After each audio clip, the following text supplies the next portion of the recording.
درود بر دوستان عزیز، کاوشگران محترم.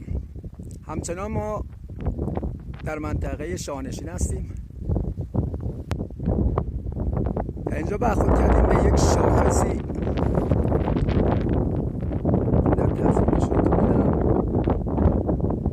که این شاخص و دو شاخه روبروی اون نماد حیوانی مسیر را میده به ما به اینجا. و اینجا یک رخ بسیار زیبا رو داریم. دوستان توجه کنید.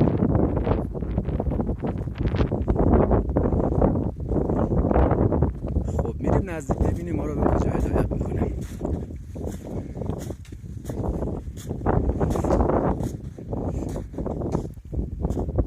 چشم ما را توجه کنید. چشم این رخ ما را هدایت میکنه به این سمت.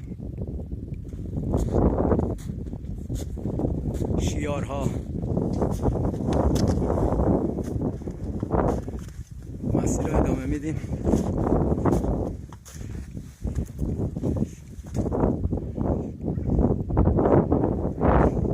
مجدد شاخص بالای کار رو میبینیم و مطمئنا زیر کارمون باید یه ورودی رو پیدا کنیم.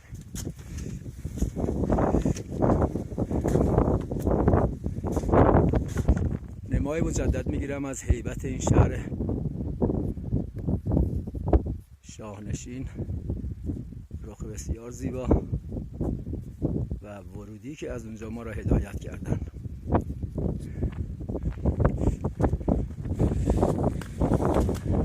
دوستان شیارها را دقت کنید.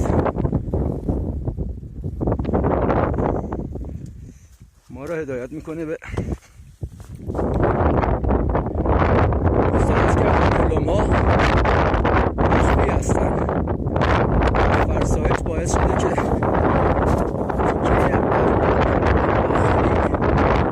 مشخص بشه. نماد متقاعد رو سینه سنگ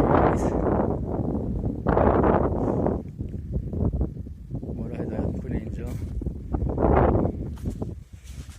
از رفتار بگیرم و یه اسکنری که روی خود همین درب ورودی است. یک نماد حیوانی، رخمون هم اینجا بود. میریم که ببینیم پلمپ ماست.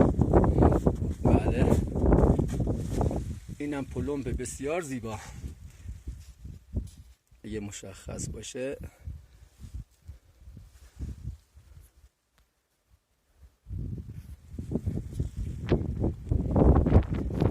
دوستان، این تیکه سنگ روبرو به مرور زمان فرسایش داشته وگرنه این پلم مخفی بوده. حالت مربعی کار رو نشته باشید. با چوب نشون میدم مثل اینکه سایه است.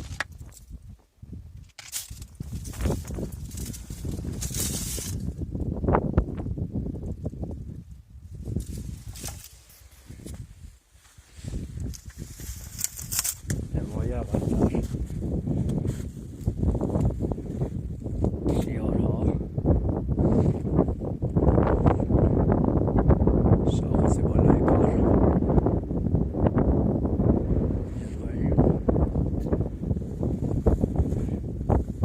نماد حیوانی زیبا،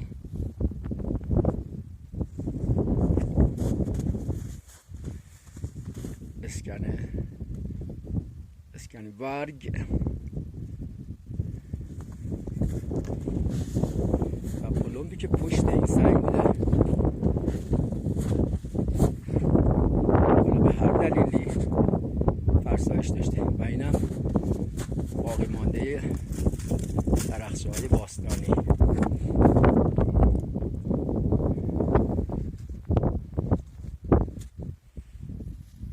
مجدد رخ زیبای شهر تقدیم نگاهتان.